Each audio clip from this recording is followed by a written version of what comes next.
Baik, mari kita mulai. Assalamualaikum warahmatullahi wabarakatuh.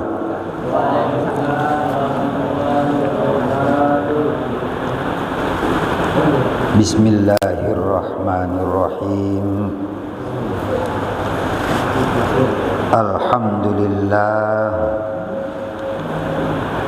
Alhamdulillahilladzi amarna bi an na'mal shalihat wa nahana 'anil af'alil munkarat. Asyhadu an la ilaha illallah wahdahu la syarikalah wa asyhadu anna sayyidana wa nabiyyana Muhammadan abduhu wa rasuluh. Allahumma salli wa sallim wa barik ala sayyidina Muhammadin wa ala alihi wa sahbihi ajma'in. Amma ba'du. Faqala al-muallif al-alimul allamah Asy-Syaikh Zainuddin bin Abdul Aziz Al-Malibari rahimahullah, nafa'ana bihi wa bi barakati ulumihi fid daraini amin. Hadirin jamaah Majlis Ta'lim Masjid Al-Ikhlas yang dirahmati Allah, wabil khusus para asatiz, para hujjaj, tokoh-tokoh masyarakat, terutama Al-Mukarram wal Muhtaram, Ketua DKM Ustaz Nasrullah, serta pengurus-pengurus DKM yang lainnya, Ketua RW Pak Amras, Ketua RT, hadirin jamaah Majelis Ta'lim yang dimuliakan Allah. Alhamdulillah wa syukrulillah, pada kesempatan malam hari ini, walaupun cuaca kurang bersahabat, namun kita masih dapat berkumpul kembali dalam rangka kita mengaji dan mengkaji ilmu-ilmu Allah, yang pada kesempatan malam hari ini kita membahas tentang kepengurusan jenazah. Hadirin sekalian, sebelumnya kita sudah kaji bahwa kewajiban kita umat Islam apabila ada yang meninggal, maka sekurang-kurangnya ada 4 hal yang menjadi fardu kifayah bagi kita. Yang pertama adalah memandikan mayit, yang kedua menyolatkan, yang ketiga mengkafani, dan yang terakhir menguburkan. Jadi 4 hal itu merupakan fardu kifayah bagi kita kaum muslimin. Nah, pada kesempatan malam hari ini kita akan bahas satu persatu ya. Jadi mulai dari tentang memandikan mayat ya. Kalau bahasa Arabnya ya mayit, jadi memandikan mayit. Di bahasa Indonesia kan itu mayat, jadi mayat ya. Bisa juga orang menyebut jenazah, walaupun dulu kita sudah jelaskan bahwa kalau jenazah itu apabila mayat itu sudah masuk ke kurung batang. Nah, hadirin sekalian, di dalam kitab Fathul Mu'in di sini dijelaskan bahwa mayat yang wajib kita mandikan itu mayat yang seperti apa? Apakah setiap orang yang mati wajib dimandiin? Nah, di sini ada beberapa hal yang enggak boleh dimandikan. Yang pertama-tama itu adalah orang kafir. Jadi kalau orang itu tidak beragama Islam, kalau dia meninggal, maka kita tidak boleh memandikan. Ya, bahkan di sini dinyatakan haram hukumnya memandikan orang kafir.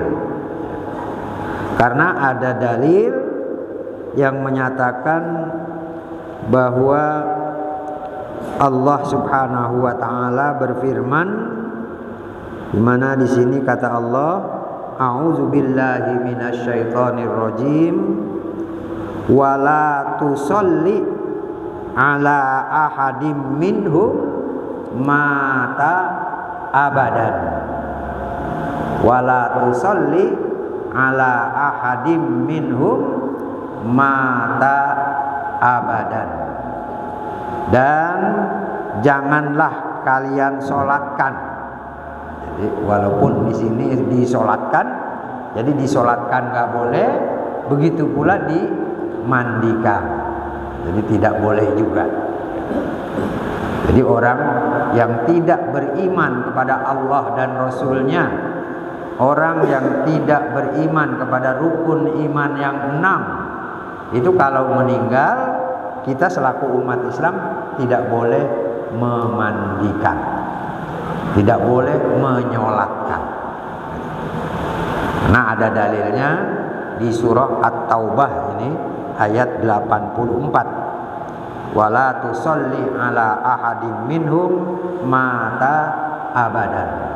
Janganlah kalian sholatkan, janganlah kalian mandikan orang-orang yang bukan muslim itu selama-lamanya. Al-ayat. Kenapa? Di sini musannif menjelaskan karena mereka itu tidak boleh didoakan. Kalau orang kafir meninggal, itu kita nggak boleh mendoakan, meminta ampun kepada orang itu. Jadi kalau dia sudah meninggal, kita nggak boleh doain agar segala dosa-dosanya diampuni Allah. Itu nggak boleh.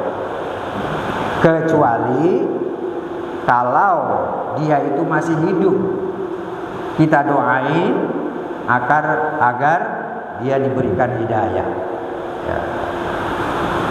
Karena Rasul juga pernah minta agar orang yang menyakiti dia itu dikasih hidayah. Allahumma liqaumi fa innahum la ya'lamun. Jadi ya Allah, berikanlah petunjuk kepada kaumku. Nah, jadi boleh orang kafir didoain kalau dia masih hidup, tapi doa agar mendapatkan petunjuk.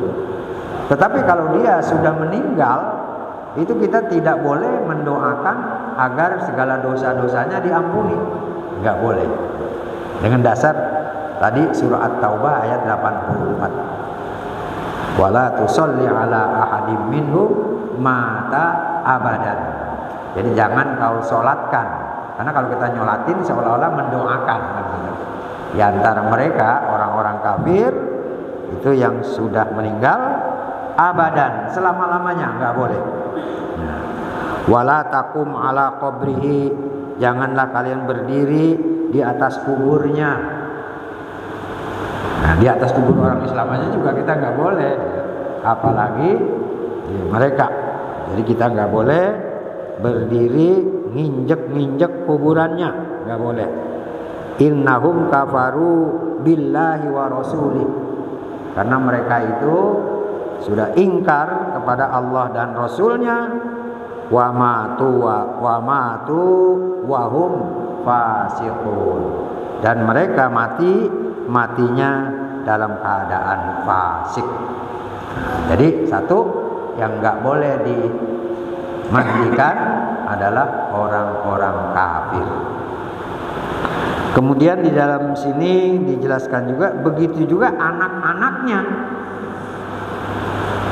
Jadi anaknya yang barangkali masih mumayyiz ataupun sudah memang, kalau anak umat Islam itu wajib dimandiin. Nah, anak-anak orang kafir pun itu tidak boleh dimandikan, karena dia itu termasuk keturunan orang kafir. Nah, ini hukum yang ada di dalam kitab Fathul Mu'in halaman 47 ya. Itu dikatakan seperti itu. Nah, hadirin jamaah sekalian rahimakumullah. Kemudian siapa lagi yang enggak boleh dimandikan? Nah, yang enggak boleh dimandikan itu adalah wa ala syahidin. Orang Islam yang matinya mati syahid, itu enggak perlu dimandikan lagi. Artinya mati syahid, dia mati di dalam berjuang membela agama Allah, kemudian gugur, kan gitu. Yang berjuang dalam membela agama Allah, kemudian dia gugur dalam peperangan. Nah, ini disebut matinya mati syahid.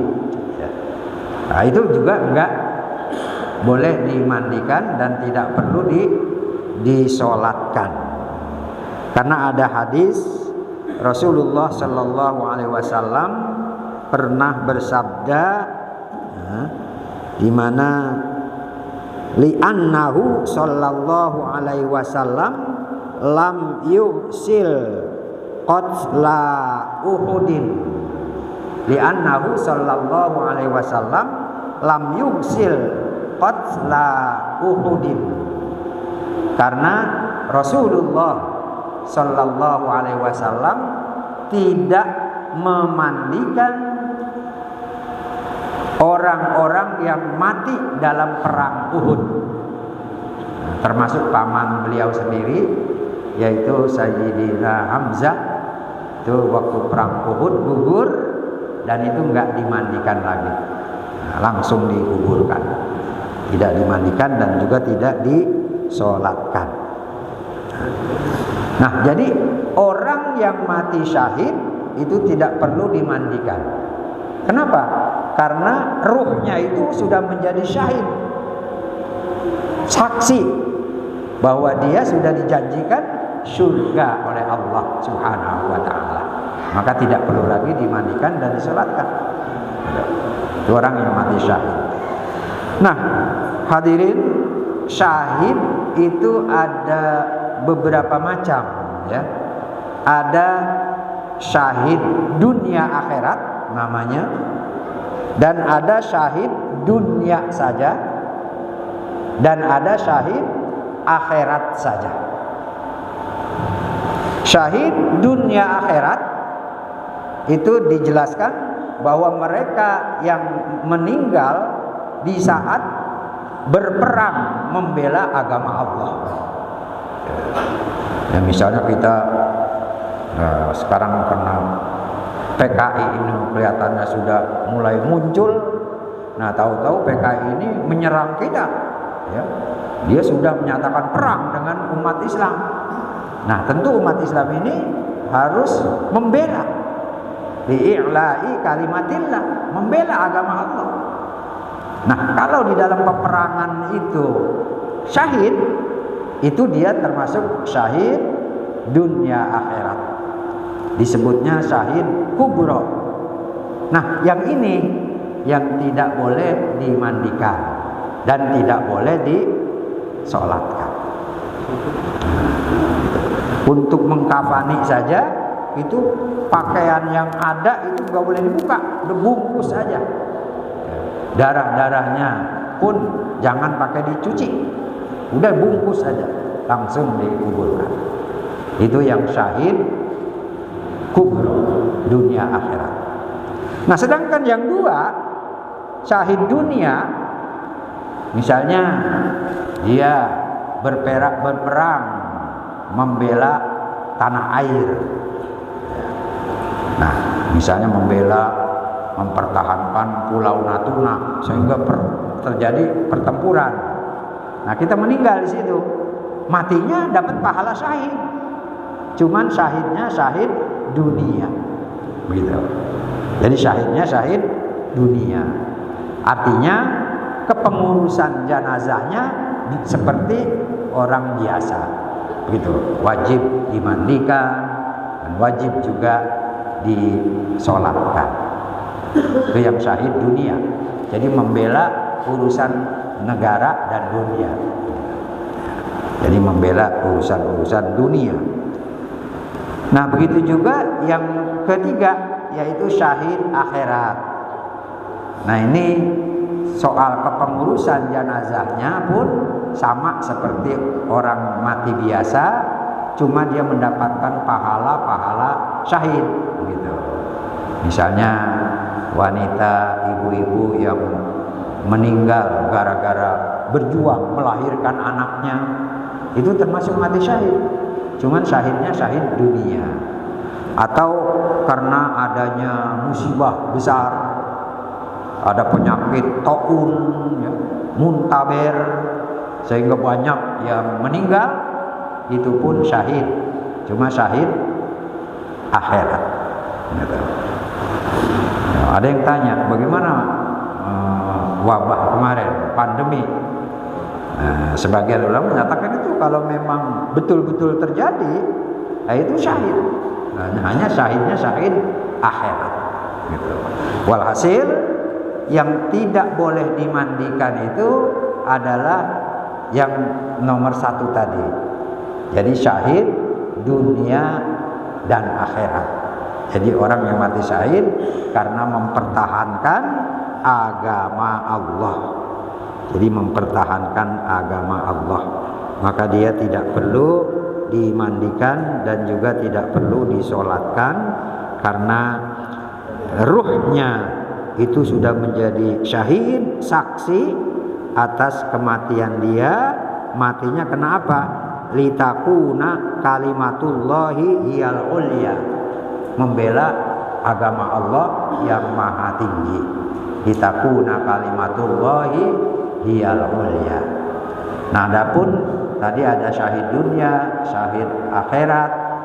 Nah, itu pahalanya mendapatkan pahala syahid, tetapi kepengurusannya itu seperti orang yang meninggal biasa. Nah, jamaah sekalian, kemudian yang ketiga yang tidak perlu dimandikan adalah bayi yang lahir karena keguguran. Jadi lahir karena prematur, keguguran, itu meninggal. Di mana batasnya? Misalnya kehamilan 6 bulan, karena kondisinya bagaimana, kurang kuat rahimnya, maka dia keguguran, anaknya meninggal. Nah, kalau di saat meninggal tidak bersuara, tidak barangkali batuk-batuk, tidak menangis, nah itu dianggap belum ada kewajiban kita untuk mengurus secara kepengurusan jenazah. Tapi kalau waktu meninggal dia nangis sebentar gitu, atau batuk-batuk sebentar gitu, kemudian meninggal beberapa jam kemudian, nah itu sudah harus dimandikan, disolatkan. Tapi kalau waktu keluar memang sudah gak ada nyawanya, itu udah gak perlu lagi. Ya cukup dibungkus saja terus dikubur. Jadi batasannya di saat meninggal itu menangis atau tidak, bersuara atau tidak, bernapas atau tidak. Kalau masih bersuara atau masih bernapas, itu dianggap seperti meninggalnya orang yang sudah dewasa. Jadi ini ada 3 hal ya. Jadi yang tidak boleh dimandikan. Jadi yang pertama tadi orang kafir dan anak-anaknya. Kemudian yang kedua orang yang mati syahid. Kemudian syahidnya itu adalah syahid kubro, syahid dunia akhirat. Yang syahid biasa itu syahid dunia ataupun syahid akhirat itu disebutnya syahid sugro. Jadi yang 2 itu syahid sugro. Nah, yang nggak boleh dimandikan tadi yang syahid kubro. Nah, kemudian yang ketiga yang tidak perlu dimandikan adalah bayi yang lahir karena keguguran. Ya. Bahasa di sini keguguran itu sama ya, keguguran. Nah, batasannya tadi ketika keluar tidak lagi bersuara, apakah dia batuk-batuk atau dia nangis-nangis begitu. Kalau tidak ada suara sama sekali, maka itu tidak perlu dimandikan. Ya, cukup dibungkus saja. Nah, itu persoalan memandikan mayit. Ya. Jadi selainnya umat Islam itu wajib dimandikan. Ya. Kecuali kalau dia itu meninggalnya mungkin karena kebakar. Kalau dimandikan maka akan rontok ya badannya itu, karena kebakar kan hangus jadi arem. Nah itu cukup ditayamumkan kalau matinya kebakar. Jadi tayamumnya ya biasa ya, ditayamumkan wajah dan 2 tangan sampai sikut ya begitu. Jadi bukan kalau memandikan ya dimandiin seluruh badannya, tidak. Kalau yang namanya tayamum itu modelnya sama. Mau tayamum hadas kecil wudu, pengganti wudu, ataupun tayamum pengganti mandi, itu modelnya sama gitu.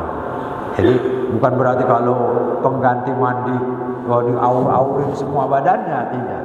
Cukup wajah dan kedua tangannya sampai siku gitu. Itu kalau memang dia itu tidak bisa dikenai air. Kalau dikenakan air mungkin akan ya menjadi rontok ya, badan-badannya yang sudah ya jadi arang tadi. Nah, itu ditayamumkan. Nah, hadirin, kemudian niatnya bagaimana untuk memandikan? Jadi niat memandikan itu ya memang bermacam-macam gitu ya. Nah, tapi yang paling simpel di sini saya kutip Yang jadi amil mana nih? Jadi amil ya. Nah, jadi kita niatnya nawaitul ghusla lihazal mayyiti fardhu kifayatin lillahi ta'ala. Nawaitul ghusla lihazal mayyiti fardhu kifayatin lillahi ta'ala. Aku niat memandikan mayit ini fardu kifayah karena Allah. Seandainya fardu kifayahnya enggak dibaca pun boleh. Nawaitul ghusla li hadzal mayyiti lillahi ta'ala. Jadi aku niat memandikan mayit ini karena Allah. Itu untuk laki-laki. Tapi kalau mau didetailkan untuk perempuan, ya nawaitul ghusla lihazihil maitati. Nawaitul ghusla lihazihil maitati fardhu kifayatin lillahi ta'ala. Aku niat memandikan mayit ini ya, fardhu kifayah karena Allah gitu. Itu niatnya. Ya sudah. Jadi adab-adabnya bagaimana memandikan itu? Ya adabnya yang pertama-tama mayit itu diletakkan di dipan yang miring gitu ya, supaya airnya cepat tiris gitu ya. Jadi dimiringkan apa namanya baleknya, kalau kata orang Bablan itu balek ya. Jadi ranjangnya dibikin yang agak miring gitu ya, bila perlu yang airnya bisa langsung turun ya, ya pakai misalnya apa itu yang bolong-bolong begitulah ya. Nah kemudian tempat memandikannya itu harus tertutup, jangan di tempat yang terbuka gitu ya. Ini adabnya gitu ya. Jadi tempat alasnya dia harus miring. Nah kemudian memandikannya di tempat yang tertutup ya, itu adabnya. Kemudian yang kedua, nah itu memandikannya itu dengan lemah lembut, meratakan air mulai dari kepala terus sampai ke kaki. Nah setelah itu tentu didudukkan supaya najis-najis yang di perut ini turun. Bila perlu tangan kanan si ghusil yang memandikan itu memegang leher, kemudian tangan kirinya ini mengurut-ngurut perut, tekan-tekan perut supaya keluar semua ya. Nah, supaya keluar semua. Nah nanti kalau sudah kita anggap ya udah pada keluar semua, dibaringkan lagi gitu, dibaringkan lagi baru diistinjain ya, bekas-bekas najisnya itu dibersihkan. Kalau dianggap sudah yakin bersih semua, nah baru kita pindahkan untuk dikafankan. Ketika sudah dikafankan, kemudian ada kok ini keluar lagi najis, cairan-cairan kotoran. Nah, kalau sudah rapi dikafankan itu nggak perlu dibuka lagi. Bila perlu hanya ditambah lagi kain kafannya. Tetapi kalau sudah diwudukan kemudian keluar lagi, itu juga nggak perlu lagi dimandikan. Cukup najis yang keluar itu dibersihkan saja. Kalau kita udah selesai memandikannya, lagi mau dipindahin keluar lagi ya dari dubur ataupun dari kubul, itu nggak bersihkan najisnya, mungkin dengan tisu dengan apa gitu. Jadi kalau udah selesai, karena akhir daripada memandikan itu adalah dengan mewudukannya gitu. Jadi terakhirnya gitu. Nah kemudian juga adab-adab memandikan ini bagi yang pelaku memandikan itu, kalau melihat kejadian-kejadian yang sifatnya aib itu jangan diceritakan kepada orang lain. Ya. Itu adabnya. Jangan bos ya kemaluannya nah, jangan. Ya. Jadi itu disuruh rahasiakan. Ya. Ya, jadi rahasiakan. Jadi jangan dia gembar-gemborkan begitu, jangan. Ya. Di sini ada hadis ya, di mana kata Rasulullah Sallallahu Alaihi Wasallam, riwayat Imam Al-Hakim, di mana Rasulullah pernah bersabda, man ghasala mayyitan fakatama alaihi ghafarallahu lahu arba'ina marrah. Man ghasala mayyitan, barang siapa yang memandikan mayit, fakatama alaihi, kemudian orang itu merahasiakan aib-aibnya, ghafarallahu lahu arba'ina marrah, Allah akan mengampuni orang itu ya sebanyak 40 kali lipat. Jadi Allah ampuni. Maka kalau jadi amil jangan ceritain aib-aib jenazah ya. Ya misalnya kemaluannya barangkali punya penyakit ini, jangan diceritakan ya. Ceritakan yang baik-baik. Kan kata Nabi, uzkuru mahasina mautakum. Kalau ada saudara kita yang mati, ya ceritakanlah yang baik-baik ya. Terus wakufu, dan rahasiakanlah min an masawihim, segala kejelekan-kejelekannya ya. Jadi kalau bisa kita dengar ada yang mati, oh si anu mati, alhamdulillah dia waktu hidupnya nyolong mulu, nah, jangan, nggak usah. Walaupun kita tahu memang kerjaannya tukang nyolong, kerjaannya tukang mabok, tapi kita jangan cerita-cerita itu. Ini hadis Nabi, riwayat Imam Abu Daud. Ya, sebut-sebutlah yang baik-baik saja. Kalau yang jelek-jelek jangan disebut. Waqufu an masawihim, rahasiakan kejelekan-kejelekannya. Nah, termasuk juga tadi orang si gosil, orang yang memandikan. Ya. Kalau ada kejelekan-kejelekan di dalam tubuhnya, aib-aibnya, itu janganlah kita umbar-umbar ke mana-mana. Itu adab daripada kita memandikan mayit. Nah, kemudian setelah selesai dimandikan, kemudian kita sudah wudukan. Nah, kita juga dianjurkan baca doa habis wudu, sama seperti kita wudu. Itu doa yang kita lakukan apa? Asyhadu an la ilaha illallah wahdahu la syarikalah wa asyhadu anna Muhammadan abduhu wa rasuluh. Terus Allahumma ij'alni minat tawwabin waj'alni minal mutatahhirin waj'alni min ibadikas sholihin. Asyhadu an la ilaha illallah wahdahu la syarikalah wa asyhadu anna Muhammadan abduhu wa rasuluh. Allahumma ij'alni minat tawwabina waj'alni minal mutatahhirina waj'alni min ibadikas sholihin. Baru dibawa, pindahkan ke tempat untuk mengkafani gitu.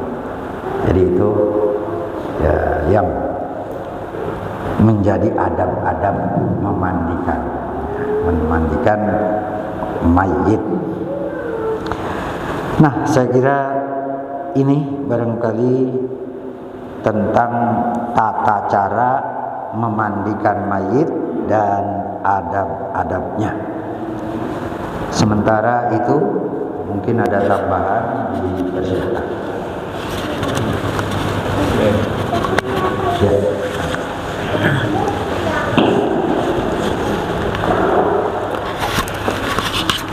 Bahwa tadi yang tidak boleh memandikan orang yang tidak Islam ya, artinya dalam ini orang kafir ya. Jadi tolok ukurnya nggak Islam ini bagaimana? Artinya seseorang yang waktu kawinnya dia itu mengaku Islam, tapi di dalam perjalanan dia nggak pernah melakukan kewajiban Islam, nggak sholat, nggak puasa, dan seterusnya, nggak ada tanda-tanda Islam, bahkan istrinya mungkin juga nggak. Terus yang kedua, mungkin kita nggak boleh mandikan barangkali ya, atau patokannya hanya KTP.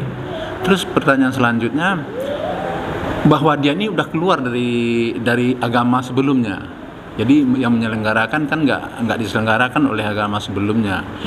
Terus kewajiban fardu kifayah kita dalam penyelenggaraan mayit ini bagaimana Pak Kiai? Artinya apakah kita harus lanjutkan sampai ke kuburan? Kan nggak mungkin kita biarkan. Saya kira itu sementara. Makasih. Assalamualaikum warahmatullahi wabarakatuh. Jadi ukuran orang itu muslim atau bukan, jadi yang mati ya, jadi yang mati bukan yang memandikan, jadi yang mati ya. Jadi yang mati itu ukurannya dia muslim atau bukan. Patokannya itu kalau kita ngelihat apa yang dilakukan Nabi, itu asal dia mengucap 2 kalimat syahadat, atau sekarang KTP-nya muslim gitu, Islam, itu sudah jadi ukuran kita, dia itu muslim. Soal dia tidak sholat, dia tidak puasa, tidak zakat, dan tidak mengamalkan syariat agama, itu ya urusan dia dengan Allah, begitu. Jadi kita kalau dia itu muslim di dalam KTP dan dia waktu kawin secara Islam kan gitu, ya mengucap 2 kalimat syahadat, biasanya itu kan penghulu ngetes, coba ya ucapkan 2 kalimat syahadat gitu. Nah kalau dia memang muslim mengucap 2 kalimat syahadat, maka dia sudah digolongkan sebagai muslim. Kita tetap wajib menyolatkan, memandikan gitu. Nah, kalau dia tadinya muslim, terus dia keluar karena kawin sama orang yang bukan Islam misalnya begitu ya. Nah, kalau dia keluarnya itu dengan dibaptis, ya, artinya memang ada suratnya, piagam. Kan saya waktu masih dinas ya, di Polda Metro Jaya itu sering mengislamkan orang yang bukan Islam ya. Tapi walaupun awalnya karena mau kawin gitu ya, tapi kita mengharapkan mudah-mudahan aja dia dapat hidayah. Nah kalau memang dia sudah keluar, ada buktinya gitu, ya kita anggap dia bukan muslim gitu, dia murtad gitu kan. Kalau memang ada buktinya dan kita lihat dia misalnya udah sering ke gereja gitu kan, dan namanya ya itu kita anggap dia sudah betul-betul keluar dari Islam gitu. Artinya kewajiban kita gugur ya, karena dia sudah keluar dari Islam. Ya memang kadang-kadang suka terjadi rebutan ya. Asal dia meninggal, yang agamanya lain, ini udah agama saya katanya, mengikut agama saya, yang ini rebutan gitu. Ada pernah terjadi. Tapi secara hukum, kalau dia ada bukti, ya piagam masuk agama tertentu, ya itulah yang jadi patokannya. Saya kira seperti itu. Gitu. Ada lagi barangkali? Saya iya. Tadi yang mengenai yang bayi lahir tadi ya. Nah, itu kan apabila dia sudah misalnya batuk atau dia sudah misalnya menangis ya, menjerit, maka itu tadi kan sudah wajib dimandikan dan disolatkan kan Kiai ya. Nah untuk itu kan dia kan dikasih nama apa enggak tuh Kiai? Ya, soalnya kan secara ini kan kalau dikuburin kan bin atau binti kan begitu. Dikasih nama. Berarti walaupun dia meninggal kita kasih nama untuk bayi. Gitu. Kalau dia itu sudah ada tanda-tanda kehidupan. Ya. Nah, tapi kalau tadi masih, apalagi kalau baru 4 bulan atau 3 bulan masih berbentuk mudghah gitu, gumpalan darah, itu mah nggak perlu kasih nama. Ya. Tapi kalau sudah berbentuk dan dia sudah batuk-batuk atau nangis, walaupun hanya beberapa saat, itu sudah harus dikasih nama. Oh. Berarti walaupun dia misalnya pas tahu-tahu pas sesudah itu dia meninggal, ya kita kasih nama dia walaupun meninggal ya. Walaupun sudah meninggal tetap dikasih nama ya Kiai. Ya. Tadi di sini kan diperlakukan seperti orang dewasa, artinya ada namanya kan gitu. Ya bila perlu kalau punya duit ya diakekahkan, ya silakan. Oh gitu ya Kiai. Sama ini Kiai, sekarang kan lagi viral mengenai pernyataan Megawati nih Kiai. Iya, mengenai dia akan mempermasalahkan masalah ibu-ibu yang suka pengajian. Ini kan lagi viral nih sekarang. Nah, kalau menurut Kiai itu tanggapannya gimana tuh Kiai ya? Soalnya kan pernyataannya itu kan Megawati itu bikin kesel kalau saya Kiai. Ini ngapain sih mempersalahin ibu-ibu senang pengajian? Kan begitu kan? Kok Bu Yao katanya itu kan ibu-ibu sekarang kok pada suka pengajian, ngapain? Apa gimana ngurusin anak katanya. Nah itu gimana Kiai penjelasannya mengenai ini? Maaf ini menyimpang dari pokok bahasan, mohon maaf ini ya. Cuman ini mengganggu pikiran saya gitu Kiai ya. Minta tolong di penjelasannya Kiai ya. Makasih. Assalamualaikum. Ya memang banyak sekali statement nenek kita ini ya. Ya dulu sama akhirat yang gak percaya gitu, ya. Banyak sekali. Nah bagi kita itu merupakan campur saja. Mungkin husnuzonnya dulu ya, ngelihat kalau ibu-ibu itu cuma pakai baju baru, ngaji nggak tahu apa yang dibacaan gitu, ya nggak ada, cuma apa namanya nggak ada rujukan ya. Itu kalau ya dia kritik ya mungkin seperti itu.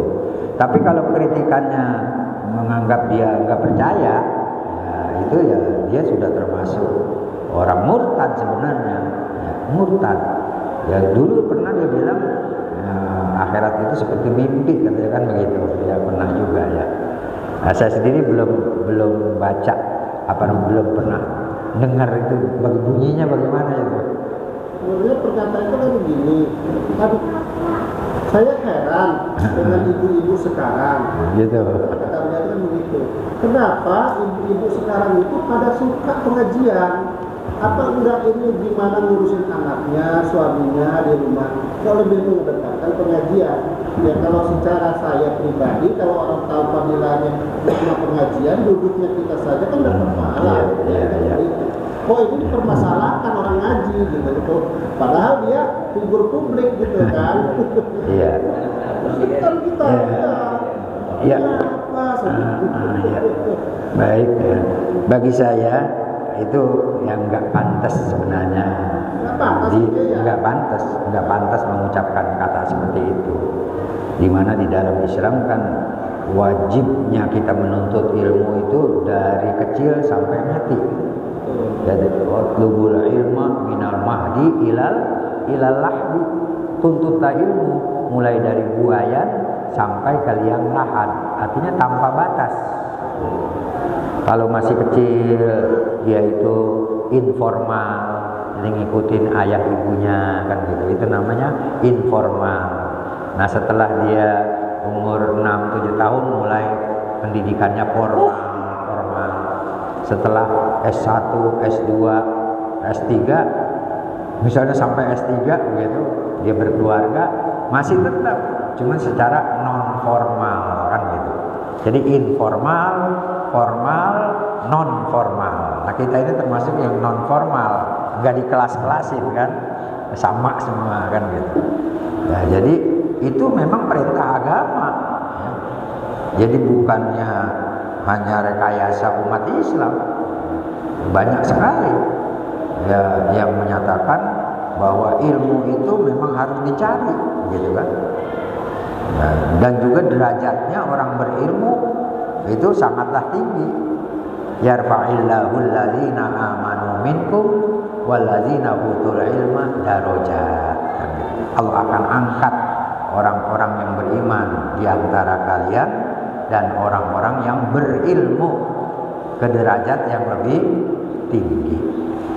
Ya udah itu jadi merupakan cambuk saja bagi kita agar kita berusaha meningkatkan kualitas pengajian kita. Karena ada pengajian yang cuma kumpul-kumpul doang arisan kan gitu, meningkatkan saja gitu supaya ada isinya. Saya kira itu saja. Ya barangkali waktu isya sudah ya. Mari kita akhiri dengan doa kafaratul majlis. Bismillahirrahmanirrahim. Subhanakallahumma wa bihamdika asyhadu an la ilaha illa anta astaghfiruka wa atubu ilaik. Al-Fatihah. A'udzubillahi minasyaitonir rajim. Bismillahirrahmanirrahim. Alhamdulillahirabbil alamin. Arrahmanir rahim. Maliki yaumiddin. Iyyaka na'budu wa iyyaka nasta'in. Ihdinas siratal mustaqim. Siratal ladzina an'amta 'alaihim ghairil maghdubi 'alaihim waladdallin. Amin. Ilahiyal karim antal karim. Allahumma salli wa sallim ala sayyidina Muhammadin fil awwalin wal akhirin. Wa sallim wa radiyallahu tabaraka wa ta'ala an sadatina ashabi sayyidina Rasulillahi ajma'in. Bismillahirrahmanirrahim. Alhamdulillahi rabbil alamin. Hamdan yuwafi ni'amahu wa yudafi'u niqamahu wa yukafi'u mazidah. Ya Rabbana lakal hamdu wa lakal mulku kama yanbaghi li jalali wajhikal karim wa li azimi sultanik. Allahumma hdina wa waffiqna ilal haqqi wa ila tariqim mustaqim wa najjina ya ilahana minal qaumiz zalimin wa tawaffana muslimin wa alhiqna bis salihin bi rahmatika ya arhamar rahimin. Allahumma inna na'udzubika min azabi jahannam wa na'udzubika min azabil qabri wa na'udzubika min fitnatil mahya wal mamat wa na'udzubika min syarri fitnatil masiihid dajjal. Rabbana atina fid dunya hasanah wa fil akhirati hasanah wa qina azabannar. Walhamdulillahi rabbil alamin. Walakum minkum. Assalamualaikum warahmatullahi wabarakatuh.